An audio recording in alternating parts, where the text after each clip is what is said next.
Salam à tous et je suis très heureux de vous retrouver pour une nouvelle vidéo. Est-ce que Zakaria El Ouadi refuse le Maroc pour la Belgique? Ben Seguir est suivi de près par Newcastle. Hamza Igaman est en feu avec les Rangers. Vous l'avez compris, aujourd'hui on se retrouve pour un nouvel épisode de l'Actu des Lions qui a pour but de revenir sur les dernières informations que l'on a pu entendre concernant le football marocain.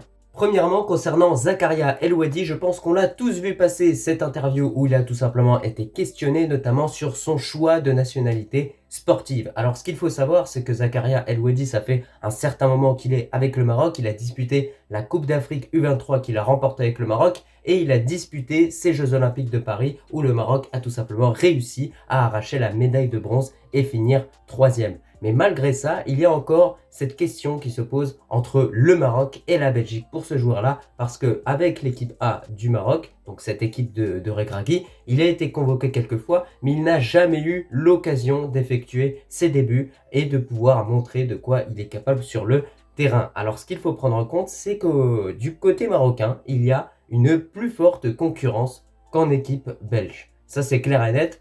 Côté marocain, on a Achraf Hakimi et Mazraoui. Donc le Maroc possède la meilleure paire de latéraux au monde. Je pense que ça, on peut le dire haut et fort, surtout au vu du niveau de ces joueurs, de ces deux joueurs depuis le début de la saison 2024-2025. Et de l'autre côté, au niveau de la Belgique, les seuls joueurs qui peuvent en réalité lui poser problème, c'est uniquement Castagne.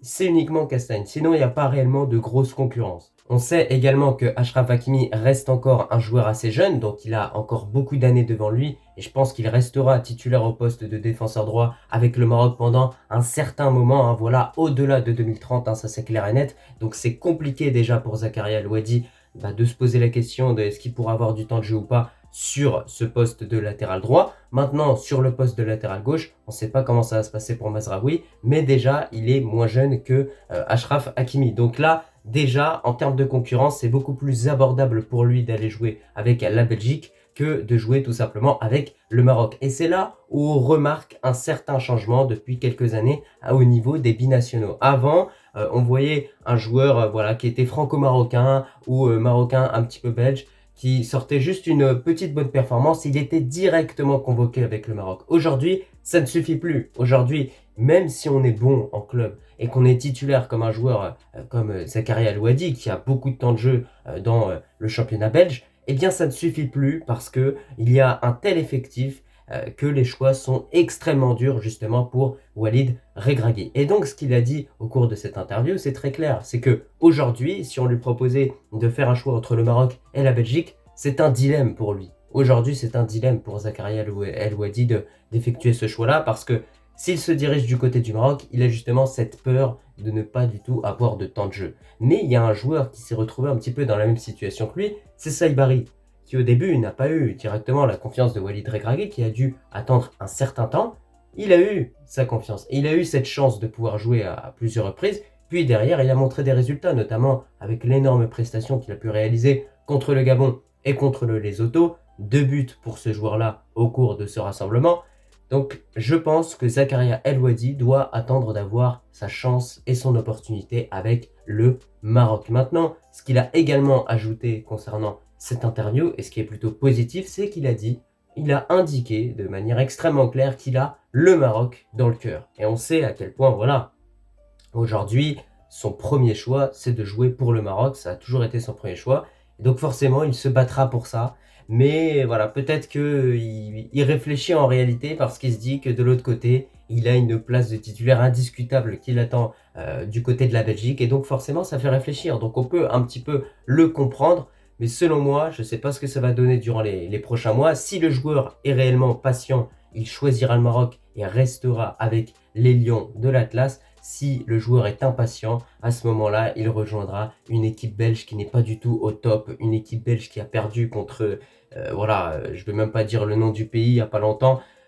Voilà, au bout d'un moment, je pense que ce joueur-là devrait être peut-être patient, continuer de performer en club et un jour, quoi qu'il arrive, il aura cette opportunité de montrer de quoi il est capable sur le terrain. En tout cas, de votre côté, n'hésitez pas à me dire en commentaire ce que vous en pensez un petit peu de la situation de Zakaria El Ouadi. Mais selon moi, ce joueur-là doit être patient et attendre d'avoir son opportunité avec Walid Regragui. C'est ce que Saibari a fait. Et regardez aujourd'hui, ce joueur-là est plus qu'épanoui en équipe nationale et en club. Je pense que ça se passera également pareil pour un joueur comme Zakaria El Ouedi. Parce que au-delà de Achraf Hakimi et Mazraoui, au niveau des latéraux en équipe nationale, vous avez également Adam Aznou.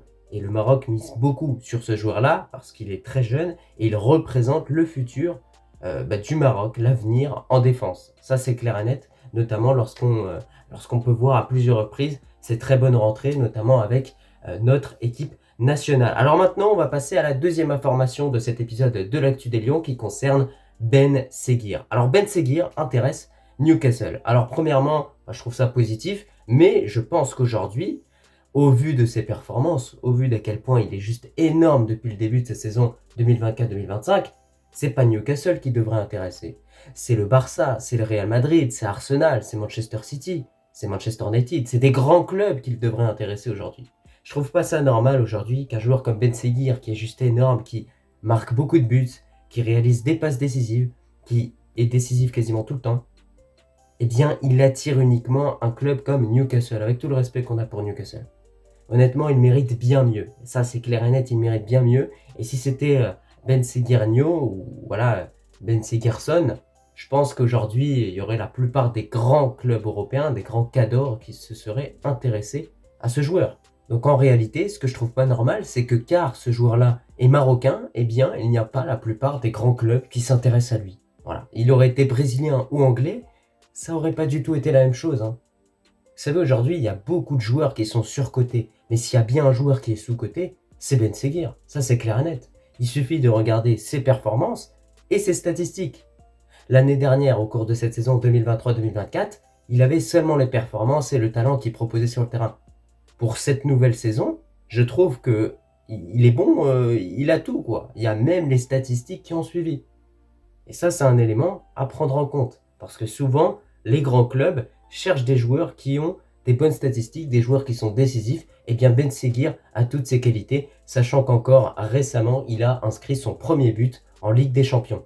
Donc ça aussi, c'est des choses bien évidemment à prendre en compte. Et c'est pour ça en tout cas que ce joueur-là a tout simplement un rôle important dans notre équipe nationale. Pour finir avec cette vidéo, comme promis, on va revenir sur l'excellente performance de Hamza Igaman avec les Rangers. Et quoi de mieux que de porter directement le maillot des Rangers, floqué Igaman, pour en parler. Voilà, je vous mets une petite photo sur le côté.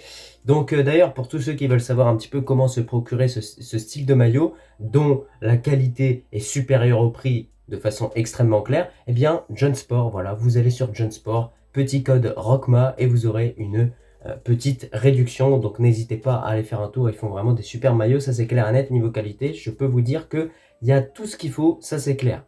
Alors moi, ce que je voulais vous dire par rapport à Hamza Igaman, c'est qu'on voit un joueur qui monte petit à petit en puissance et qu'il faut surveiller de très près.